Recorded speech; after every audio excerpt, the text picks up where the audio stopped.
would you look at that? Is that not beautiful?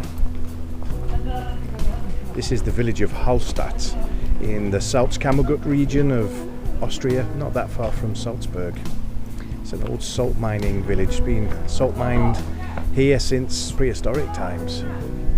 And slowly this beautiful village has grown up, literally clinging to the bottom of a mountain, nestled on the edge of this alpine lake, and it is such a peaceful place. And just like villages in England or France or America or any of the nations where people have fought in any of the great wars, here's a very typical part of the village, and it's the War Memorial. But if you walk closer, this isn't the typical Anglican cross that I'm used to seeing in villages, it's the German cross. So these are people from this town and the villages that immediately surround it who were called up for on the German side in the Second World War. And if you look at that top right hand panel, 2 up from the bottom, you can see 3 sons of the same family, Josef, Franz and Johann Wessenauer, all killed in the Second World War. And when you look at a place like this, you just realise how senseless and how pointless most wars are. And the sense of loss and the sense of life terminated way too quickly is exactly the same as it would be looking at a cemetery or a war memorial back home.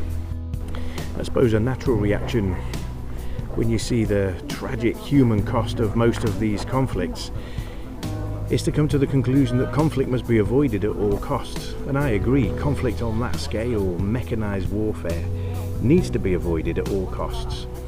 Really, since the Second World War, there hasn't been a single war fought that's actually had a good versus evil motivation behind it. They've been driven by politics, by economics, the quest for oil, trying to interfere in the state government of other nations, and it's hard to justify the amount of slaughter, the amount of people who are maimed and whose lives are ruined by those conflicts. But conflict itself is a really important part of existence as human beings, because we've all been created differently. We're diverse, we have diverse opinions, diverse approaches and thoughts about life. But businesses and any group in society, even churches, they need to find a way for allowing conflict to take place in a non-destructive way. And by conflict I mean there has to be the clash of ideas, because those are the creative collisions that provide us with radical new answers to the problems that we're facing in life. And particularly as Christians, we have to learn to handle conflict between ourselves and conflict between us and a world which is increasingly at odds with what we believe. So we can either build up the walls and say, right, we'll stay one side of the wall, you stay the other, in which case the kingdom will never spread. Or we courageously go out into the world and say, this is what we believe. Making friends with the world is not the answer.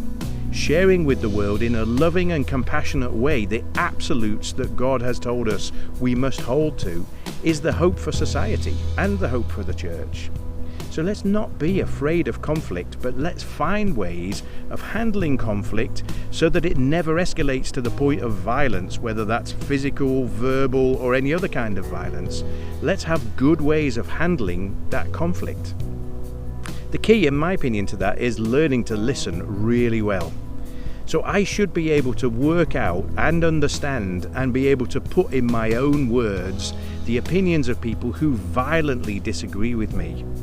And my willingness to take that time and put in that effort often opens a door for them to do the same for me and listen to my opinions and my ideas and why do I think and believe the things that I think and believe. You know, if you look at Jesus in the New Testament, when he spoke to the Pharisees, when he spoke to the woman at the well in Samaria, he did not cut any corners, and he certainly did not pad what he said with cotton wool. He spoke the truth very straight, very clear. And some people hated him for that, that's true, and some people wanted to kill him even because of that. But many people were drawn to him because he did sound a clear note. And as soon as they got close enough to see his heart and realize it was full of compassion, they were willing to accept his sayings, which were incredibly at odds with what they thought and believed. And in the end, the only people who hated him and wanted to kill him were those who were not willing to hear and not willing to listen, the arrogant and the proud. So let's not go around saying, if only you could say that more softly, I might be able to hear it from you. That's rubbish. We need to be able to hear from people, however they bring what they bring.